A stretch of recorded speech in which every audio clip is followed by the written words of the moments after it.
Welcome back, everybody. You're listening to Ultimate Affiliate Marketing. I'm your host, as always. It's Paul Motley here, and today we have an awesome guest. In fact, a guy called Cody Butler that I have. He probably doesn't know this, and it's going to be a shock to him, but I have followed his progress for a little while now. But it's super cool to get him on. Cody, I didn't know that, Paul. How's it going, man? You good? Yeah, it's things are going great. There's no alternative, is there? It's great or not great, so I choose great.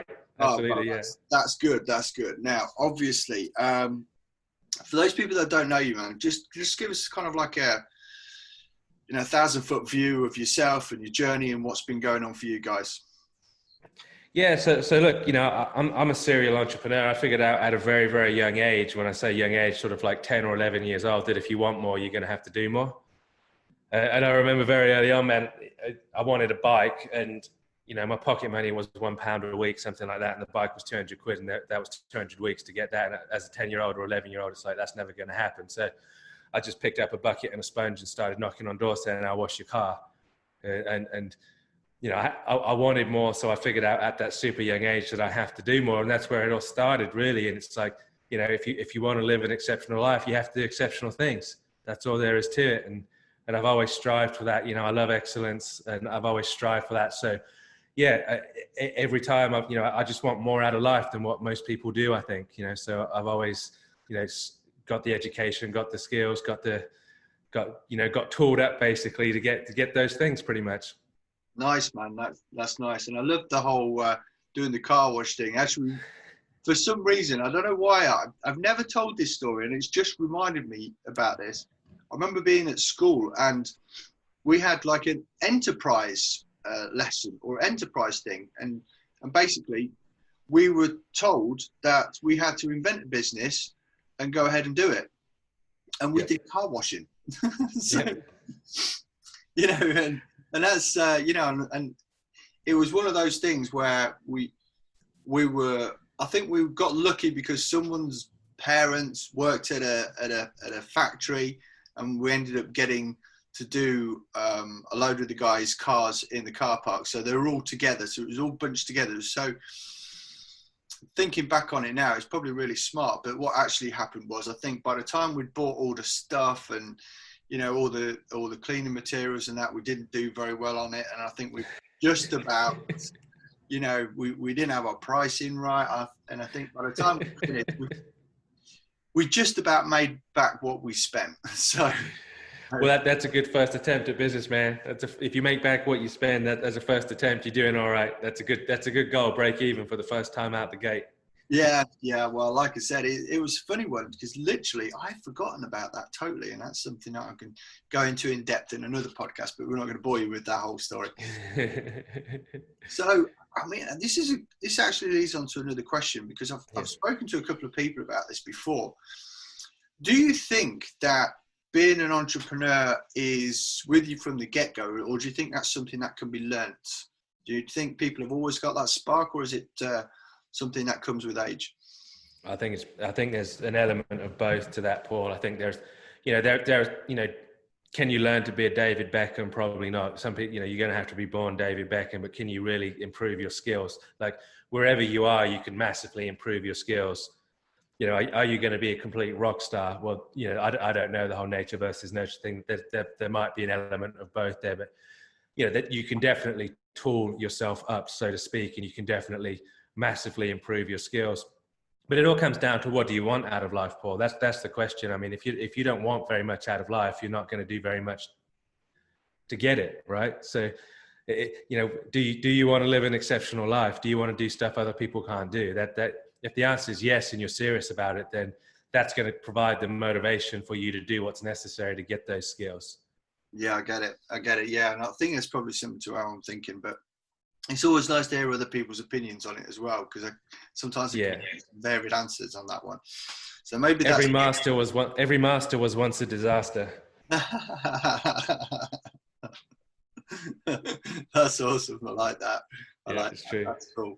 So as an entrepreneur right now, you've gone through this journey. What's your sort of like day to day? What are people always interested when when I say, I'm full-time online, and they kind of think, oh, you mean like 9 to 5 and stuff like that. But I think it's different. It's different. If anything, I seem to be working longer hours, but I don't know how that worked. But what about you? What's your sort of like your day-to-day? What do you tend to do? I mean, let's say, for example, what have you got planned out for the rest of the week? Okay, so this week's actually quite a busy week because being an entrepreneur is like getting an aircraft off the ground, like an Airbus 380. It takes a huge amount of energy to get that aircraft off the ground, but if you don't pull back on the throttles and reduce the power required, you're going to burn out very quickly. So I'm launching in the process of, I've launched a new book recently, so I'm promoting that and stuff like that. So I'm in that launching the plane, getting the plane off the ground type stage. So you can mention the name, go for it. You can mention what's the book called? The 90-day marketing plan. The 90-day marketing plan. I have this. I have Do this. you? That makes me happy to hear. You actually it's great actually. I've reached out to a few people and they said, oh, I've actually read a copy of your book, and it's like, that's amazing. It's like makes it all worthwhile, man. When someone goes, oh, I have a copy of your book, it's like makes the hard work worthwhile. Oh, yeah, totally, man, totally. And I have to admit, I haven't finished it all yet. I can't tell you what page I'm on, but I was talking about it a little bit on the podcast. I don't know if it was last week or the week before. Yeah. Someone contacted me and said they bought a copy from that. Yeah.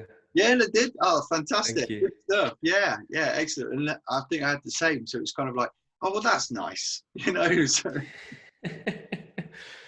But look, like today, for example, I'll start my day out. Look, I get all philosophical on you, man, because business is about mindset. Results are about mindset. People think it's about technique and strategy and buttons to push. It's not. It's about mindset, right? So the number one rule you got to understand is like produces like. An apple tree is only going to produce apples, right? An orange tree is only going to produce oranges. So I want peace in my life. I want tranquility.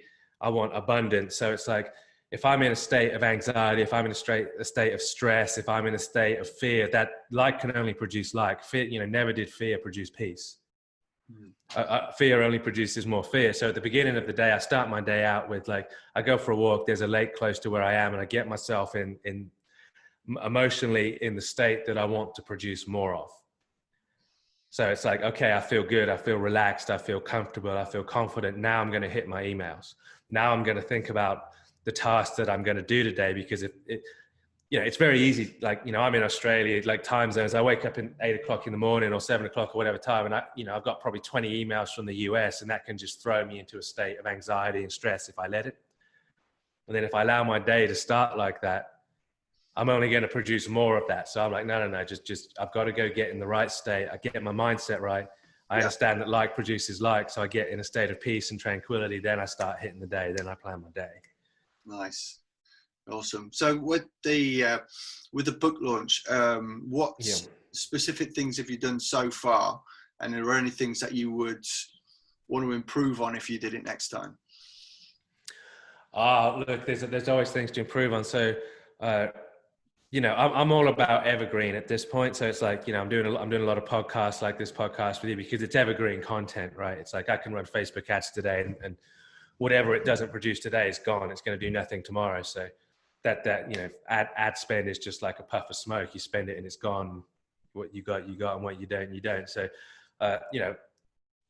I'm doing a lot of, trying to produce a lot of evergreen content. So podcast interviews, media appearances, that kind of stuff that creates long-term assets that are going to continue to produce long after the show, long after we've stopped the record button.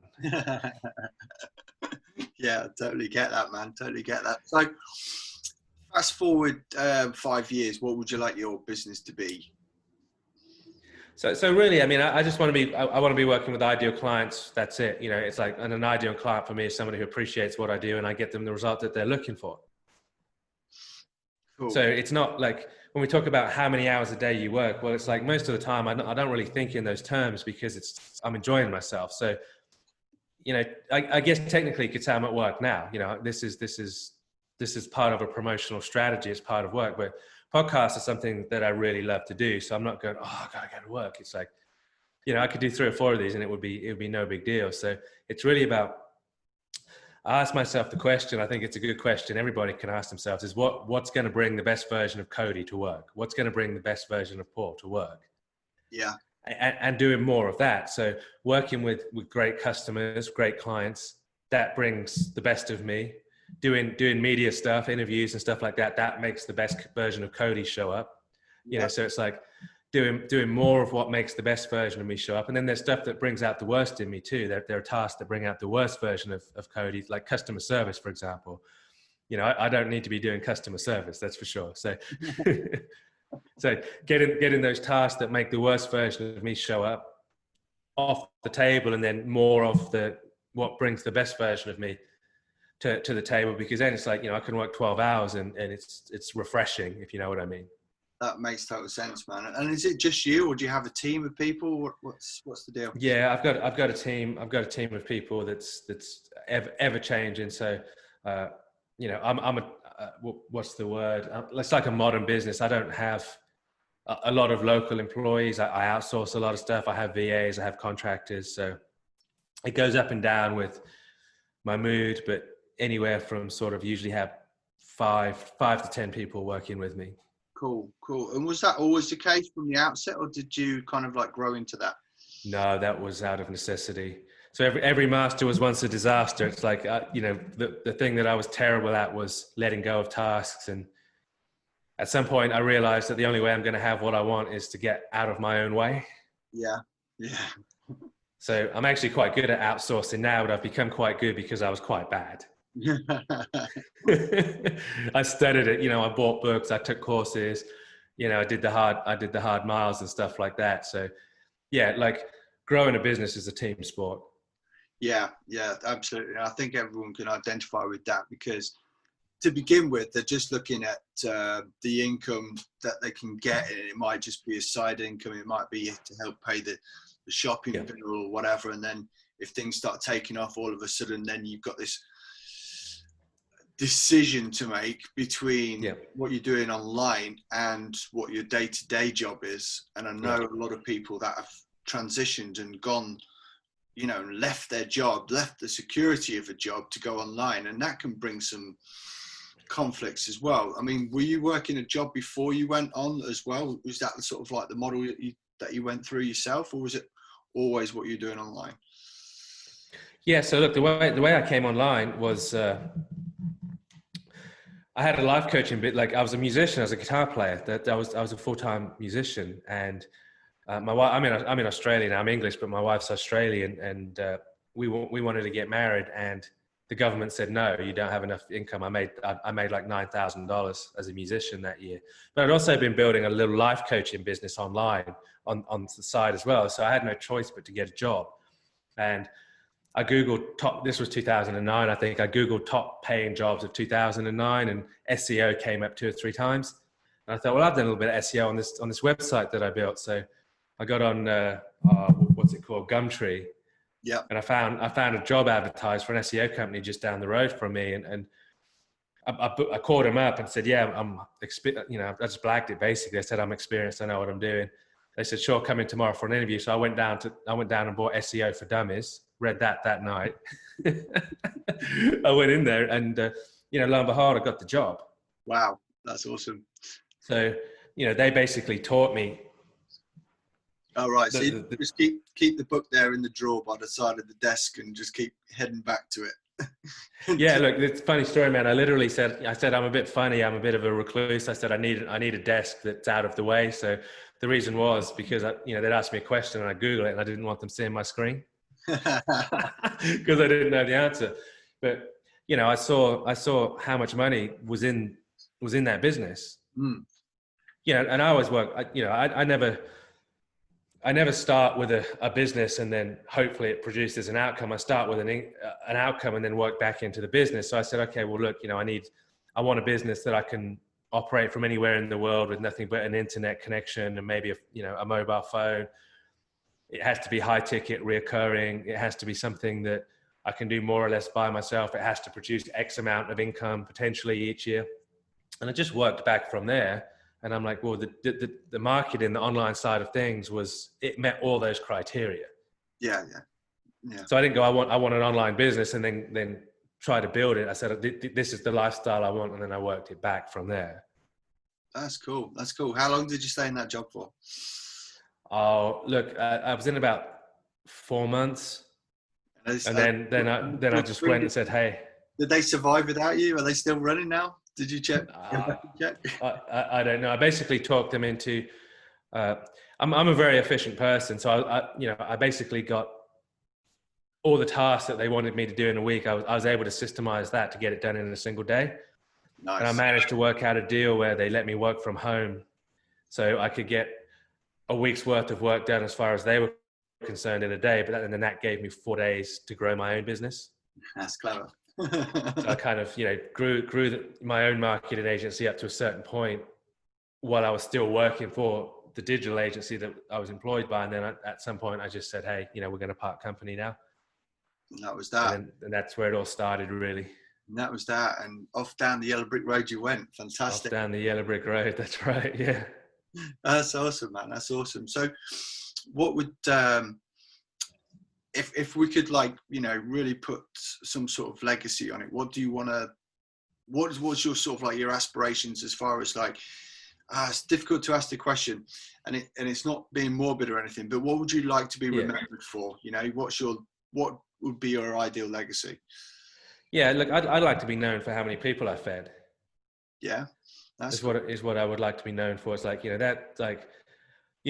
worked with people and their idea of power is taking food off somebody's table. It's if you can take food off somebody's table, that makes you powerful. Or I'm the other way around. The more people you can feed, the more powerful you become. So, at this point, I work with a number of charities in India specifically because my outsourced team are in India. So, they give me a lot for very little money. So I want to give something back to that area of the world. Yeah, I get it. I like that. So, at this point, it's putting food on table, and especially with the current COVID situation. I mean, it's that, we may or may not have it bad in our Western countries, but they've certainly got it bad in those countries because then, when they're told they can't go to work, they don't eat. Yeah. Yeah. When we're told we can't go to work, it's it's a bit inconvenient at this point. Yeah. Just reach in the freezer, that sort of thing. Or order. Yes. We don't know how good we got it. Seriously, we don't. And, we don't have that conversation about telling the kids about how good they got it, when we were growing up, because all we can do is hear our own parents telling us the same stories. Exactly. And look, I'm very big into financial education as well. So I grew up on the poorer side of the road, so for me, helping people out of that situation is very important for me as well. It's I do what I do now because I've got to get myself to a position of, I've got to get myself to a certain position where people are going to listen to me in any kind of volume, right? Any kind of numbers. So ultimately, financial education is very close to my heart as well, helping people, come out of poverty, because really it's just ignorance that keeps people in poverty. It's just a lack of information. Especially in the West, there's no reason for anybody to be poor in the West unless they choose to be. So. Yeah, I know, and I'm sure people will be going, "No, I've got this," and the excuses come flying out. But those are stories, exactly. I'd like to talk back about your book as well. Let's do it. That's important because that leads nicely into the promotional part of the podcast. Everybody, if we must promote it, I guess we can. I guess we could push it just. If you really want to, Paul. One more time, okay. Cool. Tell us all about the book, the inspiration behind the book, what people are going to learn from it. Okay, so look, marketing is the money part of your business, and it's the number of people that I've come across that have a love, they have a passion. Much like myself. I mean, my first attempt at an online business was a life coaching business, and that was again, not to get morbid, like you say, but it's I went through a tough time. I got very depressed, and I came out of it, and I came out of it quickly with no drugs. And I thought, well, I've got a step-by-step process here that other people could really benefit from. So I started an online business around that, and it failed miserably, not because the content wasn't great, but because I had no idea how to get it out. Yeah. I had no idea. And I've actually got 2 best-selling books. The first one is a personal development book that I actually wrote in 2009 that became a bestseller in 2017. Wow. The reason it became a bestseller in 2017 is because I developed the skills in that 7 or 8 year period, 9 year period, or whatever it was, to actually promote the book properly. So there are loads of people. I would say the majority of business owners are great at what they do. They love what they do, and they start the business thinking they're going to marry, their passion with their income, and they just create a prison for themselves because they don't understand that marketing is the money part of their business. So they're great at the part of the business that makes no money, but the money part, marketing, they don't understand. So my goal really in the book was to give a roadmap to people that are in that situation. They've taken their passion and they want to make it their income, and give them some easy steps, give them a roadmap and some step-by-step follow along advice that's going to get them to the point where, it's a little bit closer to what they thought it was going to be versus a prison sentence. That's good. That's good. And, I mean, even just by going through the first few pages, sometimes I can almost hear the author speaking and voice. And I've been lucky enough to hear some of your stuff before as well. So it was quite easy to go through the book. And I think sometimes I'm just saying, for me personally, it's an easier way to read if I know the author's voice. Yeah, of course, yeah. You've read so many different things before, and if you can't hear them telling you, it's almost like it's anonymous.